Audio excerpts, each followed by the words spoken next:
بسم الله الرحمن الرحيم.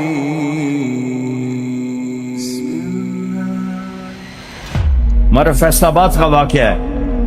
ایک سکول ٹیچر خاتون وہ پرچے دیکھ رہی تھی، پیپر دیکھ رہی تھی تو رونے لگی. تو اس سے خاوند نے پوچھا کیوں رو رہی ہو؟ تو اس نے وہ پیپر جو دیکھ رہے تھے نکال کے اس کو دے دیا. اس نے پیپر پڑھا تو اس میں ایک کوشچن تھا کہ تم کیا بننا چاہتے ہو، تم کیا بننا چاہتے ہو؟ تو بچے نے اس کا آنسر یہ دیا تھا I want to be a Apple, smart Apple phone. میں یہ ایپل فون بننا چاہتا ہوں. یہ اس نے جواب دیا اور آگے ڈیٹیل میں لکھا کہ جتنا میری ماں فون دیکھتی ہے اتنا مجھے نہیں دیکھتی، جتنا میرا باپ فون دیکھتا ہے اتنا مجھے نہیں دیکھتا. تو میرا جی چاہتا ہے کاش میں یہ فون ہی ہوتا کہ اپنے ماں باپ کی توجہ تو لے سکتا. تو خاوند نے کہا تو روتی کیوں ہوگا؟ یہ تیرا میرا بیٹا ہے جس نے یہ لکھا ہے، اس لیے رو رہی ہوں.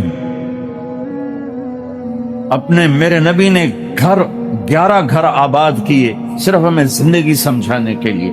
اگر آپ دنیا بھی بنانا چاہتے ہو آخرت بھی، تو اس کا سبب ڈالر نہیں، گاڑی نہیں، جاب نہیں، پیسہ نہیں، کاروبار نہیں، میرے نبی والی خوبصورت زندگی ہے. میں پچھلے 20 سال سے کھپ رہا اور کوئی مضمون بیان نہیں کرتا ہوں کہ گھر اجڑے پڑے، چھوٹی چھوٹی باتوں پہ طلاقیں ہیں.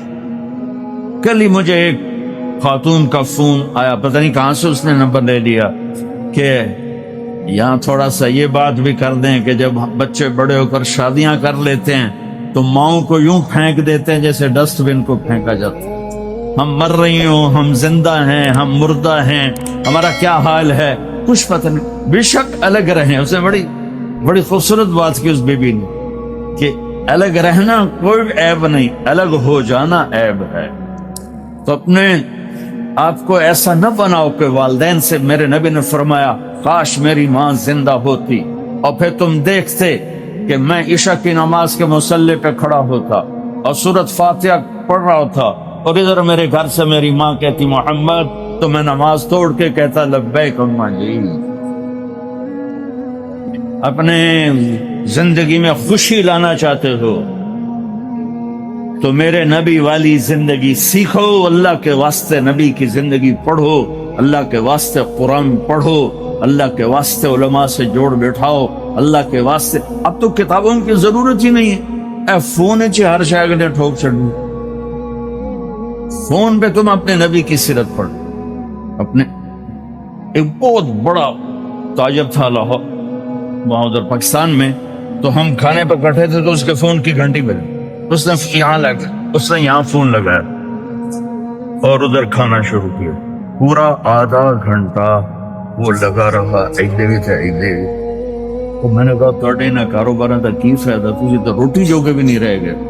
کہا جی وہ بہت بڑا جرمنی میں مال پھنس گیا تھا تو وہ اس کے لیے پھر بڑی اہم کال تھی. میں کہتا وہ کرما لیا روٹی پھر بعد کھا لے. میں روٹی کھانے کے بھی قابل نہیں چھوڑا. تو میرے نبی کی زندگی، جب آپ گھر میں ہو اپنی بیوی کو عزت، بیوی خاوند کو عزت، کبھی اونچ نیچ ہو جائے. یہ دنیا ہے، یہ جنت نہیں ہے، یہاں اونچ نیچ ہوگی. علی و فاطمہ سے بڑھ کے کون سا گھر لاؤں میں آپ کے سامنے. میرے نبی گھر میں داخل ہوئے بیٹی کے تو دیکھا آپ ذرا غمگین بیٹھی ہیں. تو آپ نے پوچھا بیٹی کیا ہوا؟ کہ جی میرا اور علی کا جھگڑا ہو گیا. تو آپ نے فرمایا علی کدھر ہے؟ کہا جی باہر نکل گئے. تو اب یہ نہیں آپ نے کہا کہ میں تو سسر ہوں، میں کیسے کہوں میں اپنے داماد کو ڈھونڈوں. آپ خود ڈھونڈنے نکلے، کسی سے نہیں کہا کہ جاؤ علی کو بلاؤ. جب گئے تو وہ مسجد میں لیٹے ہوئے تھے اور کمر پہ مٹی لگی تھی. تو آپ نے پیار سے کہا ابو تراب اٹھو. یہ ٹائٹل آپ کو ہمارے نبی نے دیا، ابو تراب اٹھو. ان کو اٹھایا، کچھ نہیں کہا، ساتھ لائے اور گھر میں آ گئے. کچھ نہیں پوچھا کیا جھگڑا تھا، کیا لڑائی تھی. ہماری طرف دیہاتوں میں پنچایتیں ہوتی ہیں نا جھگڑے، تو وہ پوچھنے والے ہور لڑا کے کم ہور بکھا دیں دن، ہاں بھائی تو کی آکھیا، ہاں بھائی تو کی آکھیا، اسے کہے تو میں آکھیا نہیں، اسے کہ تو آکھیا، اسے کہے تو میں آکھیا نہیں، اسے کہ آکھیا بھائی تھی لڑائی ہو گئی، صلح دی بجا ہو لڑائی ہو جائے۔ میں قربان جاؤں، میرے نبی تشریف لائے اور آپ نے ایک لفظ نہیں بولا، اور آ کر آپ ایسے نا لیٹ گئے، زمین پر لیٹ گئے، زمین پر، ادھر حضرت علی کو لٹایا، ادھر حضرت فاطمہ کو لٹایا۔ اب مجھے دیکھنا، یہ ہاتھ علی کا پکڑ کے یہاں رکھا، ادھر سے بیٹی کا ہاتھ پکڑ کے یہاں رکھا علی کے ہاتھ پر، یہ دیکھ رہے ہو، اوپر آپ نے اپنا ہاتھ رکھا۔ اب یہ علی کا ہاتھ، یہ فاطمہ کا ہاتھ، یہ میرے نبی کا، اور کہا تم دونوں بولو ہماری صلح ہو گئی۔ کچھ نہیں پوچھا کیا ہوا، بکا تم کو ہماری صلح ہو گئی، تو دونوں نے کہا یہ ہماری صلح ہو گئی۔ تو آپ اتنے خوش نکلے کہ صحابہ بھی آپ کے چہرے کی خوشی کو دیکھ کر پوچھنے لگے یا رسول اللہ آپ تو بڑے خوش نظر آ رہے ہیں۔ تو آپ نے فرمایا میں علی و فاطمہ کی صلح کرا دیا۔ تو اس سے اونچا گھر اور کہاں سے میں دکھاؤں گا آپ کو؟ یہ دنیا ہے، اللہ کے واسطے اپنی اولاد کے لیے، اپنے لیے، اپنے گھروں کو خوبصورت بناؤ نبی والے اخلاق کے ساتھ، نبی والی محبت کے ساتھ۔ میں کیا سناؤں آپ کو؟ آپ نے حضرت عائشہ سے فرمایا، عائشہ سنو، دھیان سے سنو، اظہار محبت، اظہار محبت۔ ہم نے کہا عائشہ مجھے جب سے پتا چلا ہے کہ تو جنت میں میری بیوی ہے، مجھے موت ہی اچھی لگنے لگ گئی۔ اور عربوں کے ماحول میں، عرب کے ماحول میں، عرب کے ماحول میں کوئی یہ کہتا مجھے بیوی سے عشق ہے تو عیب سمجھتے تھے، اور کوئی کہتا میری محبوبہ ایسی تو کہتے واہ، یہ عرب کا ماحول۔ جیسے یہاں گرل فرینڈ کا بوائے فرینڈ کا چل گیا ہے، اللہ ہمارے بچوں کو پاک دامنی نصیب فرمائے۔ تو عرب اس میں نا کوئی نہیں جھجکتے تھے، کھلم کھلا۔ وَهَلْ تَبْكِينَ، اپنے لیلا مجنوں کا نام تو سنا ہوا ہے، یہ صحیح لوگ ہیں، ساڑھے ہیر رانجے تو سارے کوڑے کسے ہیں۔ وَهَلْ تَبْكِينَ لَيْلَا إِذَا مِتُّ قَبْلَهَا وَقَامَ عَلَى قَبْرِ النِّسَاءُ النَّوَاجِحُ كَمَا لَوْ أَصَابَ الْمَوْتُ لَيْلَا بَقَيْتُهَا وَجَادَ لَهَا دَمْعٌ مِّنَ الْعَيْنِ صَافِحُ۔ میں نے 2 شعر پڑھے، ہر شعر میں وہ لیلا کا نام لے رہا ہے، لیلا کا نام لے رہا ہے۔ یہ کلچر تھا عرب کا کہ معشوقہ سے محبت کا اظہار فخر، اور بیوی سے محبت کا اظہار، اور قرآن مرید ہو گئے، قرآن مرید ہو گئے۔ یہ ماحول سمجھ میں آ گیا؟ اس ماحول میں ایک شخص مسجد میں آتا ہے اور ایسے محفل لگی ہوئی ہے، وہ آ کر پوچھتا ہے یا رسول اللہ آپ کو سب سے زیادہ کس سے پیار ہے؟ من احب الناس الی۔ تو آپ نے اس کے کان میں نہیں کہا اور آتے ہیں سے، آپ نے زور سے فرمایا عائشہ سے۔ اللہ کو تو ہلے گئے، آپ نے کہا عائشہ سے۔ اس کو تو توقع نہیں تھی، تو گھبرا کے کہنے کا یا رسول اللہ میرا یہ مطلب نہیں تھا، میرا مطلب تھا مردوں میں کس سے زیادہ پیار ہے؟ تو وہ آپ نے کہنا تھا ابو بکر سے، تو آپ نے ابو بکر نہیں کہا، آپ نے کہا عائشہ کے ابا سے۔ جیسا عائشہ کا نام دوبارہ لیا، انہوں تھوڑا جا پانی پیوا مڑاست۔ اپنے گھروں کو آباد کرو محبت کے بول سے، محبت کے رویوں سے، محبت کی باتوں سے درگزر کرو، برداشت کرو۔ یہ میرے نبی نے زندگی سکھائی ہے۔ حضرت عمر کا فرمان ہے ما اکرمہن الا الکریم وما اہانہن الا اللئیم۔ بیوی کو وہ عزت دیتا ہے جو شرافت والا ہوتا ہے، اور بیوی کو وہ ذلیل کرتا ہے جو کمینہ ہوتا ہے۔ اتنا سخت لفظ کہیں نہیں استعمال ہوا کہ کمینہ آدمی بیوی کو ذلیل کرتا ہے اور شریف آدمی بیوی کو عزت دیتا ہے۔ تو میرے بھائی بہنوں، اللہ کے واسطے میری فریاد سنو، تمہارے گھروں کی خوبصورتی میرے نبی کی غلامی میں ہے۔ یہ ڈبل جابیں چھوڑو، یہ بڑے بڑے گھروں کی دوڑ چھوڑو، بڑی بڑی گاڑیوں کی دوڑ چھوڑو، اپنے گھروں کو بچاؤ اللہ کے واسطے، کیونکہ یہاں کی نسل خطرے میں ہے۔